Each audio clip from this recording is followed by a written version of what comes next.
Praise the lord. యేసు రక్తమే జయము. మన రక్షకుడు మన విమోచకుడైన యేసుక్రీస్తు పరిశుద్ధ నామములో అందరికీ వందనాలు. చిన్న ప్రార్థన ద్వారా ఉదయకాల వాక్యదానం చేసుకుందాము. పరిశుద్ధుడ మహాగణుడైన దేవ యేసయ్య, నాయన మీకే వేలాది వందనములు కృతజ్ఞత స్తుతి స్తోత్రం చెల్లించుకుంటున్నాను. దేవ ఉదయకాలం ప్రభు వాక్య భాగం ధ్యానిస్తుంటే వాక్య భాగం అర్థమవుతూ సహాయం చేసి మీ కృపలో బలపరిచి మీకు మాదిరిగా మమ్మల్ని నడిపించమని చిన్న ప్రార్థన యేసుక్రీస్తు పరిశుద్ధ నామములో అడిగి వేడుకుంటున్నాను తండ్రి. Amen amen. కీర్తనల గ్రంథం 37వ అధ్యాయం 30వ వచనము. నీతిమంతుల నోరు జ్ఞానమును గూర్చి వచించును, వారి నాలుక న్యాయమును ప్రకటించును. ఆమె దేవుడి వాక్య భాగం దీవించును కాక. ప్రభునందు ప్రియులారా, ఇక్కడ వాక్య భాగంలో మనము గమనించినట్లయితే నీతిమంతుల నోరు జ్ఞానమును గురించి వచ్చించును, వారి నాలుక న్యాయమును ప్రకటించును. అదేవిధంగా వాక్య భాగంలో గమనించినట్లయితే సామెతల గ్రంథం 10వ అధ్యాయం 21వ వచనంలో నీతిమంతుని పెదవులు అనేకులకు ఉపదేశించును, బుద్ధి లేకపోవట చేత మూఢులు చనిపోదురు. సామెతల గ్రంథం 10వ అధ్యాయం 31వ వచనంలో నీతిమంతుని నోరు జ్ఞానోపదేశమును పలుకును, మూర్ఖపు మాటలు పలుకు నాలుక పెరికివేయబడును.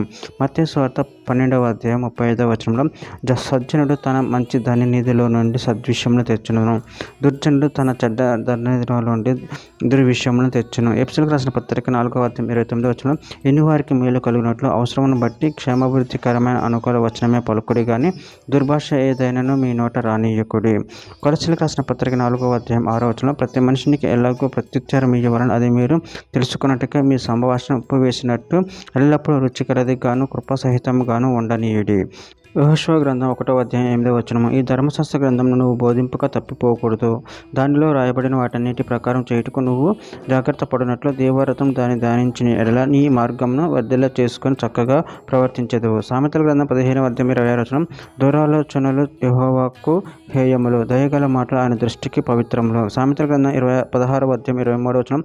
జ్ఞానిని హృదయం వాని నోటికి తెలివి కలిగించును, వాని పెదవులకు విద్య విస్తరింపజేయును.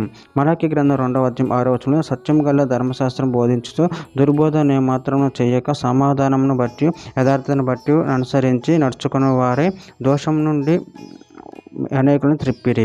చివరిగా ఒక మాట. రోమీయులకు రాసిన పత్రిక 6వ అధ్యాయం 13వ వచనంలో మరియు మీ అవయవములను దుర్నీతి సాధనములకు పాపములకు అప్పగింపకూడదు, అయితే మృతుల నుండి సజీవులమనుకొని మిమ్మల్ని మీరే దేవునికి అప్పగించుకొనండి, మీ అవయవములను సునీతి సాధనములుగా దేవునికి అప్పగించుడి. ఆమె దేవుడి వాక్య భాగం దీవించిన కాక. చిన్న ప్రార్థన చేసుకుందాము. పరిశుద్ధ ప్రేమగల దేవ యేసయ్య, నాయన మీరు ఇచ్చిన వాగ్దానం బట్టి ప్రభు కృతజ్ఞతలు చెల్లించుకుంటున్నాను. ప్రభు మీ ధర్మశాస్త్ర గ్రంథమును ప్రభు ధ్యానించి దాని ప్రకారం నడుచుకొని ప్రభు నీతిమంతులుగా జీవించే శక్తిని బలాన్ని మాకు అనుగ్రహించి మీ కృపలో కాపాడమని చిన్న ప్రార్థన యేసుక్రీస్తు పరిశుద్ధ నామములో అడిగి పెట్టుకుంటున్నాను తండ్రి. Amen amen.